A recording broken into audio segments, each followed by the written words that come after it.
لاباس عليكم؟ نتمنى كاملين تكونوا بخير وعلى خير ان شاء الله. جلست نرتاح انا واحد شويه وغادي ناخذ واحد الوجبه، وبغيت نبارطاجي معكم هذه الوجبه هذه.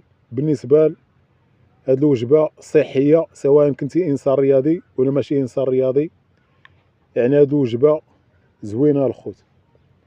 عندي هنا واحد شويه ديال التمر، تميرات الخوت ها هي.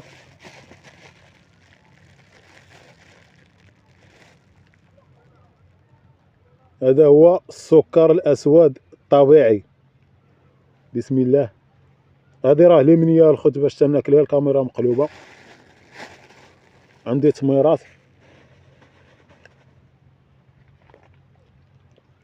عندي واحد البنانه،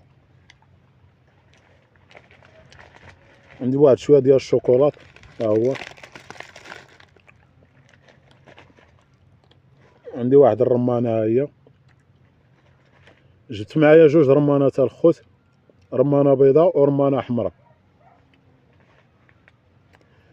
اخوان، فيا المعده وفيا المصارم، ما تنساوش تدعوا معايا. الله يجازيكم بخير والله يشافي الجميع، والله يشافي امه سيدنا محمد كامله. يعني ما تنبغيش ناكل المقليات والمرقه هكا، يعني تنبغي ناكل الفواكه الجافه والديسير بحال هكايا، لان ما فيها المعده وفيها المصارم. هذا هو اللي كاين الخوت. وبزاف ديال الرياضيين اخوان تيقولوا لي بارطاجي معنا الوجبات، يعني الوجبات اللي كناكل واللي كنستعمل هكا فاش نخرج نتريني. هادشي اللي كنستعملها الخوت تنخرج معايا هكا تميرات، فواكه جافه، يعني ولا الانسان يخرج معاه شي كفيت هكا مشويه ولا شي شويه ديال الدجاج مشوي. هذا هو الاكل الصحي الخوت. يعني حاولوا تبعدوا من الزيوت المهدرجه، يعني المقليات وهذاك الشيء راه ما خدامش الخوت. بسم الله. دابا غادي نشوفوا معايا الطريقه ديال اكل الرمان، الطريقه الصحيحه. الرمان الخوت خاصنا ناكلوه بهذا الشيء اللي لداخل ديالو. هانتوما بسم الله.